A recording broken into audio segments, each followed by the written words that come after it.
Quantum mechanics and relativity are the two most successful theories in physics. Ever since their rise to prominence, there's been a push to unify these two. That's what the focus of this video will be about. Einstein's theory of relativity describes the universe at the cosmic scale. The main tenet of relativity is that all observers will see the laws of physics operating despite their state of motion. Quantum mechanics deals with the interaction of subatomic particles and concepts such as quantization of energy and wave-particle duality, both of which govern how these subatomic particles interact. Before we dive into the first topic, relativity, we won't be using math when explaining any physics concepts, because while the math behind these two theories is taught at a graduate level and as a result is hard to understand, but we will look at key equations and find out what they describe. Special relativity was groundbreaking for many reasons. Namely, Einstein was able to come up with this theory of special relativity because he knew that the speed of light is the same for all observers. Everyone in 1905 knew that this was true, but only Einstein realized the repercussions of such a law. If the speed of light was the same for all observers, then it meant that two observers could experience the same event differently. He explored this idea in a thought experiment. He imagined a man standing on a train platform. Meanwhile, a train traveling close to the speed of light with a lady on board comes and rushes by. As the woman rushes past the man, two simultaneous lightning strikes hit on the right and left side of the man. From the perspective of the man, he sees both strikes occurring at the same time.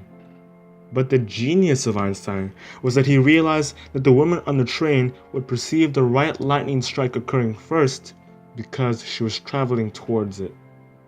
Einstein's realization was profound because it proved that the passage of time is different for two observers traveling at different speeds. This concept is now known as time dilation. Special relativity also led to the now famous equation E equals mc squared. What made this equation so important was that it showed that energy and mass were interchangeable and different forms of the exact same thing.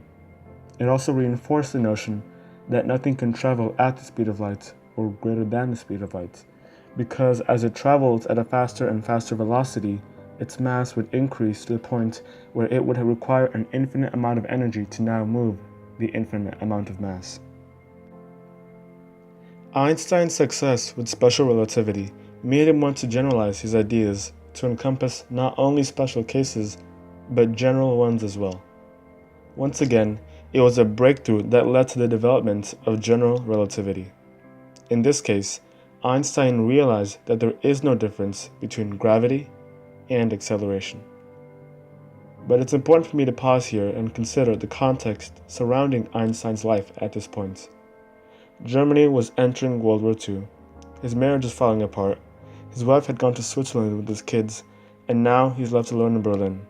If that wasn't enough, after sharing his ideas with the legendary mathematician David Hilbert, he now competes with him to come up with a general theory of relativity. It was in this moment of intense work and isolation that he's able to come up with the mathematical underpinnings of general relativity.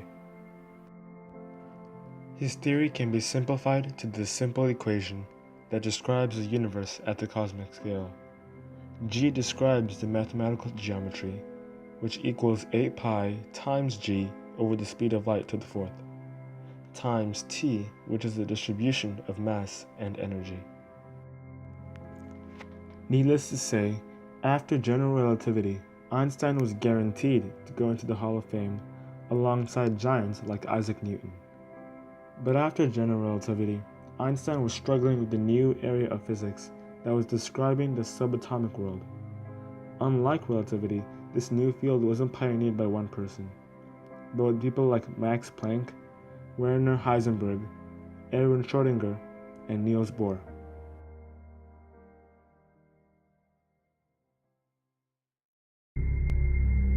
One important thing you should know: there is no real difference between quantum mechanics, quantum theory, and quantum physics.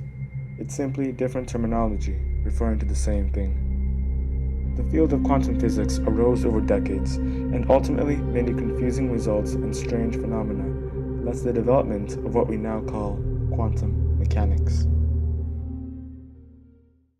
In the early 1900s, versions of the double-slit experiment were being done. Physicists shot electrons through one of the two slits, and they expected to see two roughly distinct lines behind the slits.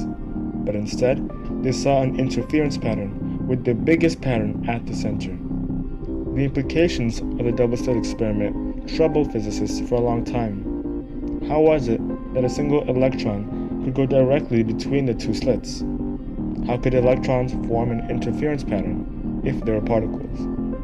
Aaron Schrödinger came up with an equation to describe the wavy behavior of the electrons, but it wasn't until Max Born came on the scene that the physicists knew what the wave equation meant. This experiment, and others like it, led to the foundation of quantum physics. Max Born was able to answer all the unanswered questions because he recognized that Schrödinger's equations described a probability wave.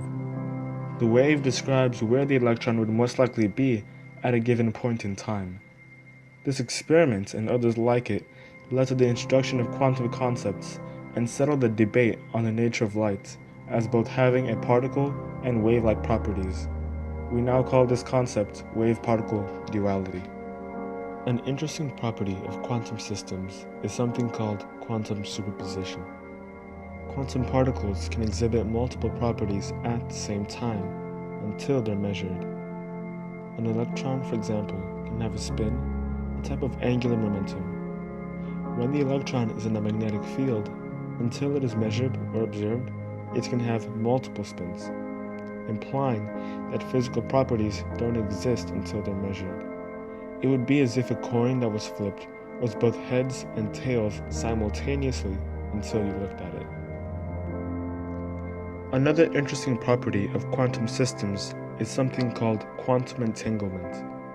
In simple terms, it's when one particle is linked to another particle, and when you measure, for example, one of the particle's properties, like its spin, then you automatically know the same property of the other particle, even if that other particle is on the other side of the universe. Now that we have some grasp on quantum mechanics and relativity, we can look at attempts to combine the two fields. Ever since their rise to prominence, it has been the goal of many physicists to combine these two fields. As is often the case, problems immediately arise when trying to reconcile the two mathematically. The equations that model each give nonsensical answers when describing the other theory.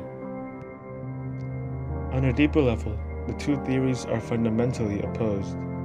Einstein's description of space is one that is smooth, continuous, and most importantly, predictable, in that it can be calculated, while quantum mechanics is fundamentally uncertain.